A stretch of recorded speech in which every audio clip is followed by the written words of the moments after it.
जय हिंद, जय भारत।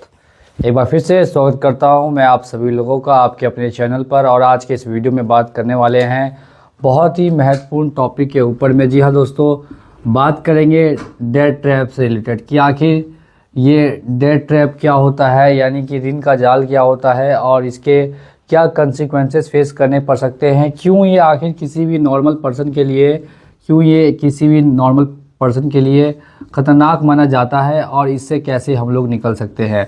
ठीक है, सारी बातें करने वाले हैं आज के इस वीडियो में। तो अगर आपका भी लोन है किसी भी बैंक या किसी भी NBFC या किसी भी एप्लीकेशन से, तो ये वीडियो देखना आपके लिए बहुत ही ज़्यादा इम्पॉर्टेंट है। इस वीडियो में आपको काफ़ी खास इन्फॉर्मेशन मिलेंगी जो आपको पूरे यूट्यूब पे कहीं भी देखने के लिए नहीं मिलेगी।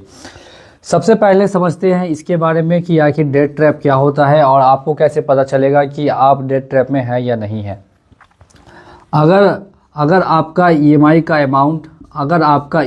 अमाउंट जो आपकी इनकम है या फिर जो आपकी सैलरी है, ठीक है, उसका अगर 50% से ज़्यादा हो जाता है, 50% से ज़्यादा आपका EMI का अमाउंट हो जाता है, तो ऐसे में 90% चांसेस है कि आप डेट ट्रैप में फंस सकते हैं। और इन केस जो आपकी इनकम है उसका कोई सोर्स नहीं है, तो अगर आप EMI पेमेंट करने जाएंगे तो आप डेट ट्रैप में फंस जाएंगे। और इसके साथ साथ ही अगर आप एक लोन को क्लोज करने के लिए दूसरा लोन उठाएंगे तो आप डेट ट्रैप में फंस जाएंगे। ऐसे में क्या होगा कि जो आपके EMI का अमाउंट है वो आपके इनकम का या सैलरी के अमाउंट के बराबर हो जाता है। अगर ऐसा कभी भी आपके साथ होता है तो आप साफ साफ समझ जाइए कि आप अब फंस चुके हैं डेट ट्रैप में। और आखिर आप फंस तो चुके हैं डेट ट्रैप में, तो आखिर अब इससे निकलना कैसे है, इसका क्या रास्ता है, इसको हम कैसे सॉल्व कर सकते हैं। देखिए होता क्या है, आप एक लोन से स्टार्ट करते हैं। समझ लेते हैं एक लोन किसी ने लिया है आदित्य बिरला फाइनेंस लिमिटेड से 2 लाख रुपए का। ठीक है, अब 1 महीने 2 महीने EMI इनकी कहीं से आपको पैसा नहीं बच रहा है, तो 1-2 महीने की EMI पेमेंट करने के लिए आप एक और लोन ले लेते हैं 30,000 रुपये का। फिर आप उसको पेमेंट करने के लिए एक और लोन ले लेते हैं 50,000 रुपये का। फिर आपके पास 1, 2, 3 EMI को पेमेंट करने के लिए फिर लोन ले लेते हैं 1 लाख रुपये का। तो ऐसे में क्या देखने के लिए मिल रहा है कि एक लोन से किस तरीके से 4 लोन हो चुके हैं। और जब तक आपका ये एक लोन क्लोज्ड होगा, तब तक आपके 5-6 लोन ऑलरेडी हो चुके होंगे। या फिर क्रेडिट कार्ड के बिल्स का अमाउंट इतना ज़्यादा बढ़ जाता है कि आप मिनिमम ड्यू भी पेमेंट नहीं कर सकते हैं। ये सारी चीज़ें अगर आपके साथ हो रही है तो आप समझ जाइए डेट ट्रैप में हैं। 2020 से लेके आज तक काफ़ी हज़ारों लोगों को डेट ट्रैप से निकलने में हम लोग पूरी तरीके से सहायता करते हैं और उन्हें गाइडेंस भी देते हैं। तो आप हमारे ट्रस्टेड चैनल को फॉलो करते रहेंगे तो आप भी डेट ट्रैप से निकल सकते हैं। और बहुत सारे लोग हैं जो डेट ट्रैप से निकल भी चुके हैं। अभी हमने बात कर लिया इस बारे में कि आखिर डेट ट्रैप क्या होता है और आखिर कैसे पता चलेगा कि आप डेट ट्रैप में फंसे हैं। अब हम लोग बात करेंगे कि आखिर हम डेट ट्रैप से कैसे निकलेंगे, यानी कि ऋण के जाल से कैसे निकलेंगे। ये जानलेवा क्यों है इस पर भी बात कर लेते हैं। क्योंकि इनसे क्या होता है, मेंटल आदमी डिप्रेस्ड हो जाता है, स्ट्रेस में आ जाता है। ठीक है, स्ट्रेस में आ जाता है और इसकी वजह से उसकी हेल्थ की कंडीशन ख़राब होने लगती है। सिर्फ फिजिकली ही नहीं, आदमी मेंटली भी बीमार हो सकता है। ये बात हमेशा मैं आप लोगों को बताता हूँ कि कभी भी अगर आपके ऊपर किसी भी तरीके का लोन हो जाए तो आपको सबसे पहला काम क्या करना है कि किसी भी तरीके से आपको अपने ऊपर ये नहीं रखना है, मेंटल प्रेशर नहीं रखना। अगर आप मेंटल प्रेशर रखेंगे तो दिक्कतें आपके लिए फिर बढ़ जाएंगी। तो अब इसे हम सॉल्व करते हैं 1 बाय 1 करके, स्टेप बाय स्टेप से मैं आपको बताने वाला हूँ। तो देखिए, जिस तरीके से मल्टीपल लोन्स होते हैं, मल्टीपल लोन्स बढ़ जाते हैं, उसी तरीके से मल्टीपल लोन्स को कम किया जाता है।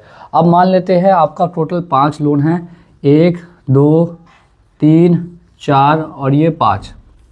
ये 50,000 का है, ये आपका 1 लाख का है, ये आपका 2 लाख का है, ये आपका 3 लाख का है और ये आपका 5 लाख का है।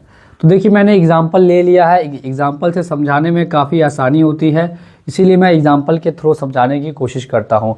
अब क्या हुआ है हमारे साथ कि एक लोन से हमारे 5 लोन या 6 लोन हो चुके हैं। अब हम चाहते हैं इनसे निकलना।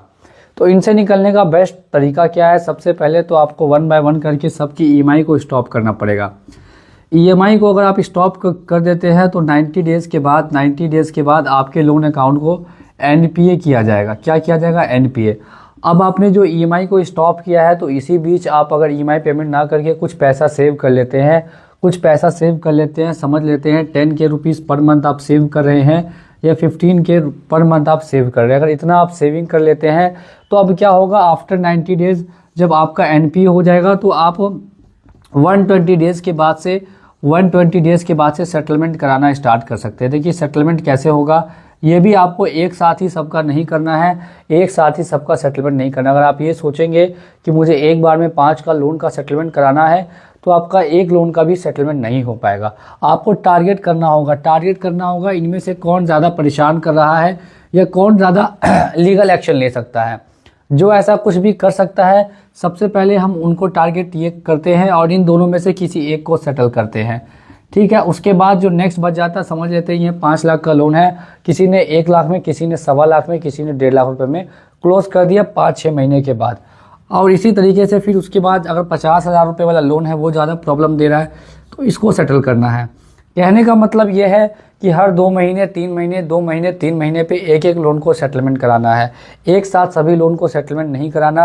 अगर आप एक साथ ही सभी लोन को सेटलमेंट कराने जाएंगे तो कभी भी आपका सेटलमेंट पूरा नहीं हो पाएगा और फिर से आप मेंटली डिप्रेस हो जाएंगे और मेंटली डिप्रेस होने के कारण आपकी तबीयत भी ख़राब हो सकती है और आपको काफ़ी कुछ झेलना पड़ सकता है।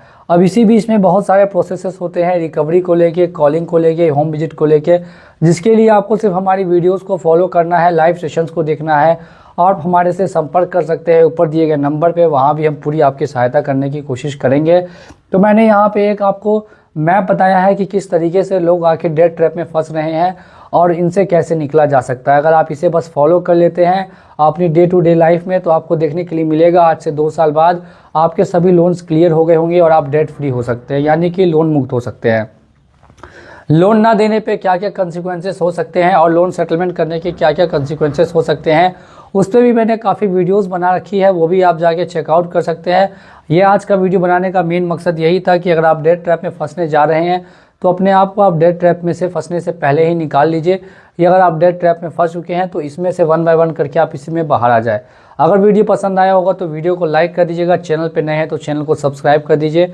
वीडियो को देखने के लिए बहुत बहुत धन्यवाद। जय हिंद, जय भारत।